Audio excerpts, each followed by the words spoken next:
Я сжигаю эти деньги не потому, что они нам не нужны, а потому что их значение сильно преувеличено.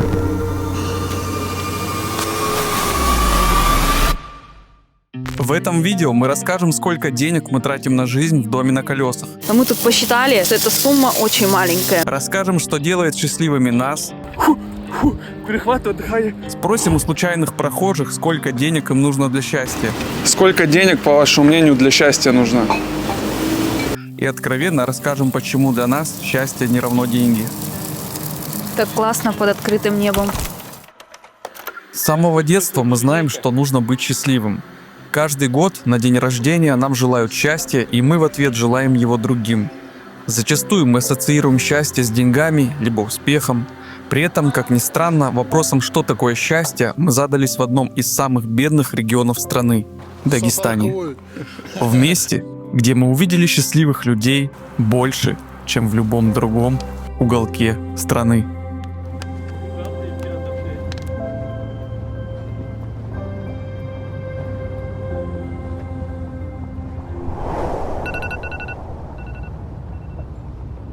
Доброе утро. На часах у нас сейчас 7 утра. Обычно в это время мы выходим на улицу, чтобы сделать пробежку. Наша задача пробежаться 2,5 километра. Мы бегаем до санатория Каспия. И сейчас, как обычно, мы побежим. Если вдруг вам кажется, что мы по утрам таки просыпаемся и эгегей, давай выйдем, сейчас пробежим эти 2,5 километра, сделаем тренировку, то нет, конечно, это не так. Каждый раз, каждое утро нам приходится немножко себя заставлять. Потому что когда ты встаешь в 6, там, 6:30, в голове только одна мысль: хочется поспать еще. Во-первых, мы просыпаемся, когда еще темно. Во-вторых, нередко погода такая бывает пасмурная, серая. И прям вообще не хочется выходить. Поэтому на самом-то деле каждый раз приходится себя заставлять. Но ты встаешь и идешь бегать, несмотря ни на что, потому что знаешь, что тебя ждет потом.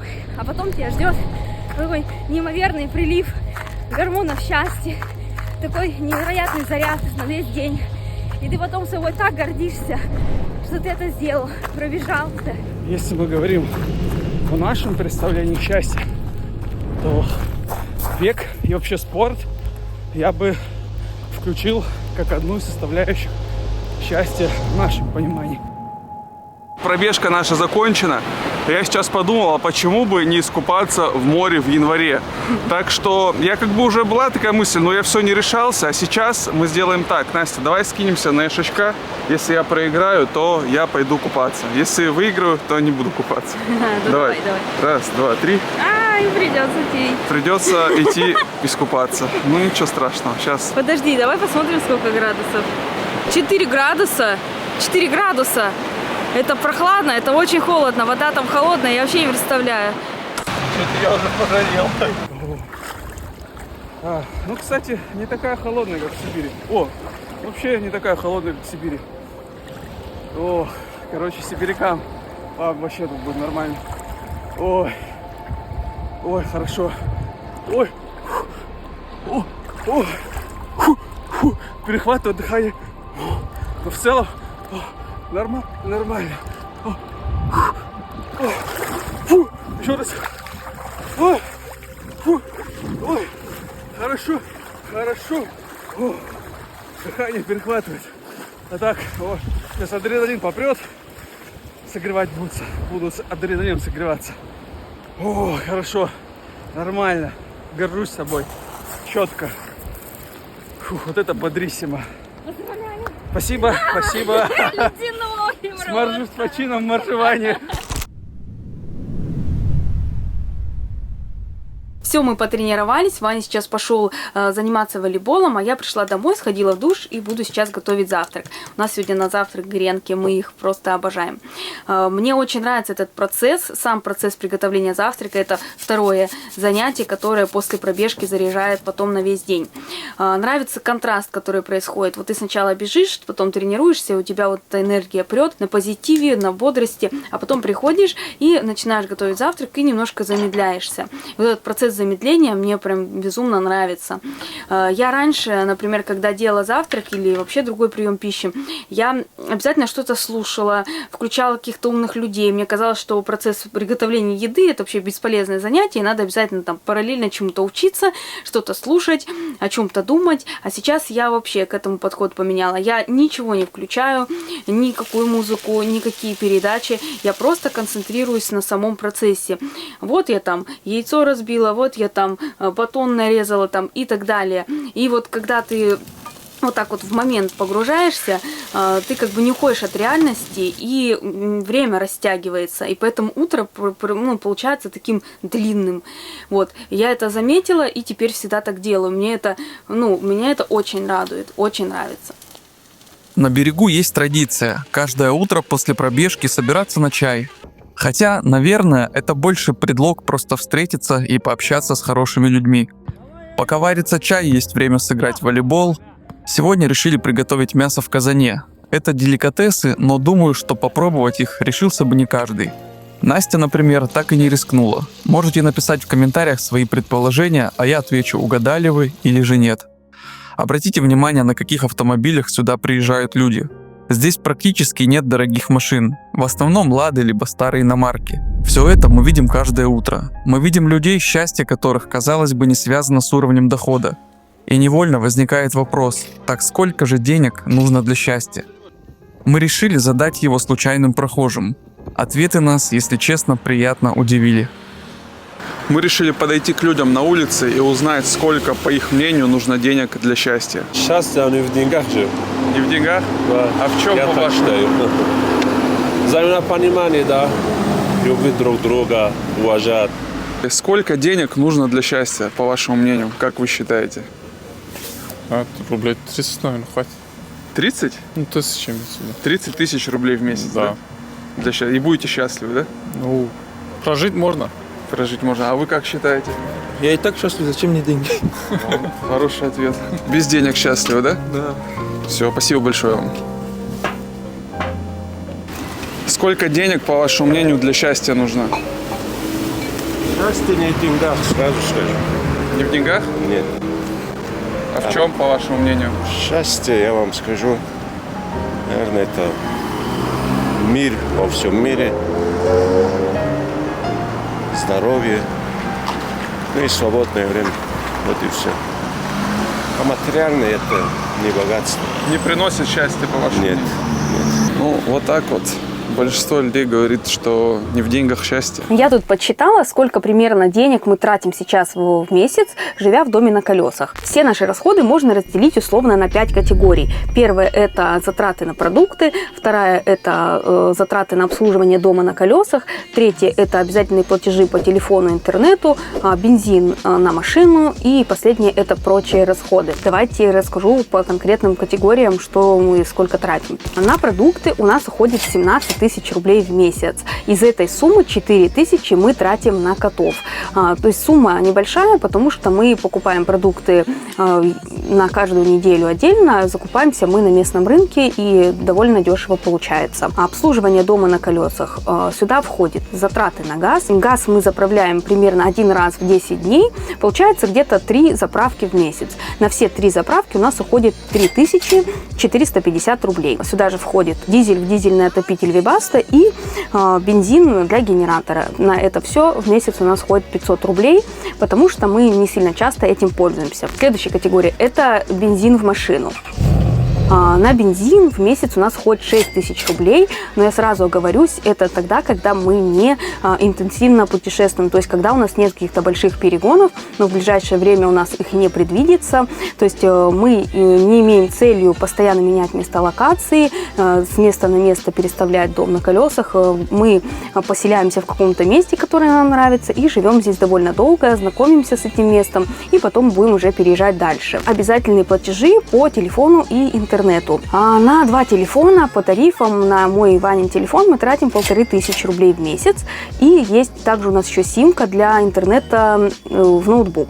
Она тоже стоит 1500 рублей в месяц в обслуживании. Получается 3000 на связь и интернет. Последняя категория – это категория «Прочие расходы». Сюда я включаю то, на что мы не постоянно тратимся. Это услуги прачечной. Мы иногда пользуемся, но не всегда. Чаще мы стираем на руках, но когда нужно постирать какие-то крупногабаритные вещи, вроде курток, постельного белья, пледов, мы обращаемся в прачечную. Это стоит недорого, всего лишь 300 рублей за одну стирку с сушкой.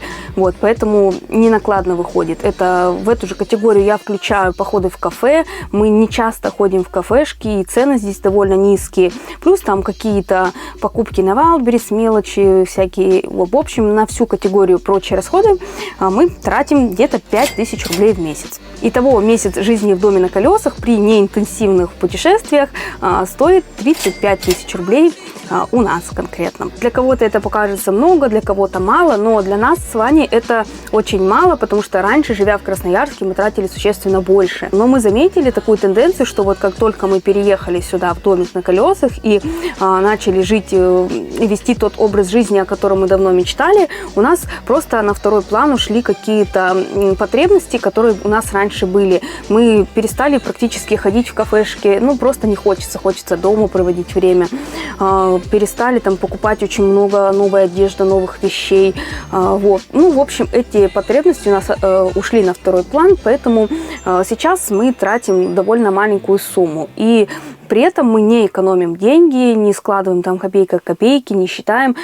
Просто вот такая сумма для нас комфортна в данный момент. Возможно, потом что-то поменяется, и мы будем тратить больше, будет больше потребностей, но в данный момент 35 тысяч рублей для нас это нормальная, идеальная сумма. Вообще у нас тематика видео про деньги, про счастье, но для нас немаловажным пунктом в теме счастья является отдавать и помогать беспомощным, можно сказать. Вот поэтому взяли под опеку здесь собак местных. Каждый день мы им варим, каждый день варим им супы. На самом деле всегда очень радостно за них, когда они кушают, потому что я вообще не знаю, где они тут находят какую еду. Так. Ну, какыш! Бывает и такое. Ребятка, не ругайтесь.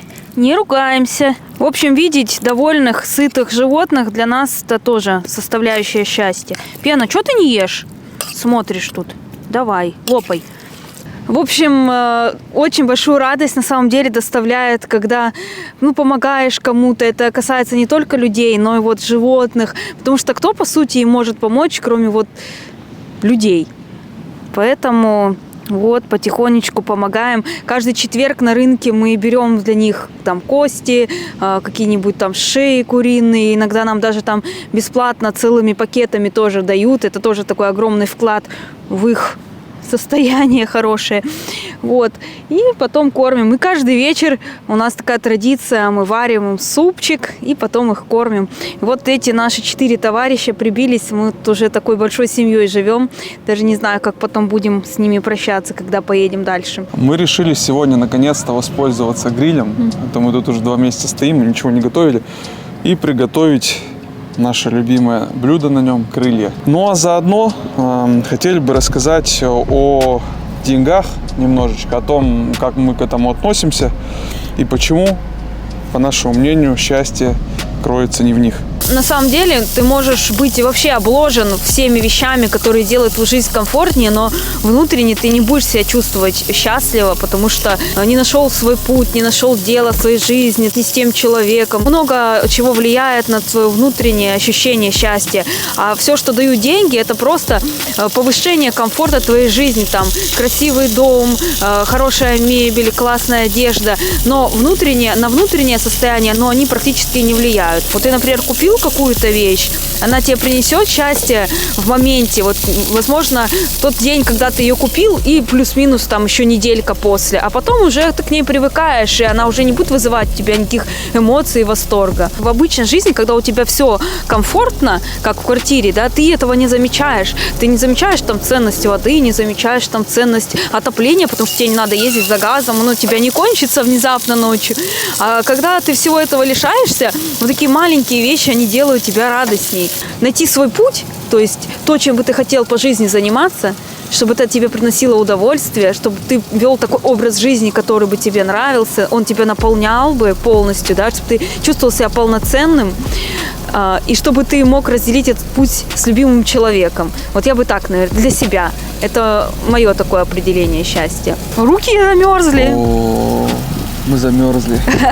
Смотрите просто, какая тут у нас романтика. Барбекю, на море стоим. Не жизнь, а сказка.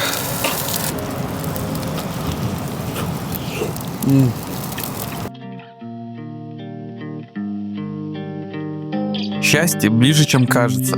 Оно не измеряется деньгами или дорогими покупками. Оно прячется в обычных повседневных делах, в чашке утреннего кофе, в любимых занятиях, в близких людях, неожиданных решениях, в уютных домашних вечерах. Нужно лишь его разглядеть. Будьте счастливы, друзья. Как мы с тобой друзьями стали? Я тебя увидел, ты там собак кормил, я там пришел, играл, а тут ты подошел, я спросил, как тебя зовут, и ты сказал, меня Иван зовут. Я сказал, меня Мухаммад, давай друзьями будем, сказал, давай. И вот так друзьями стали. Четко, давай, Петюня.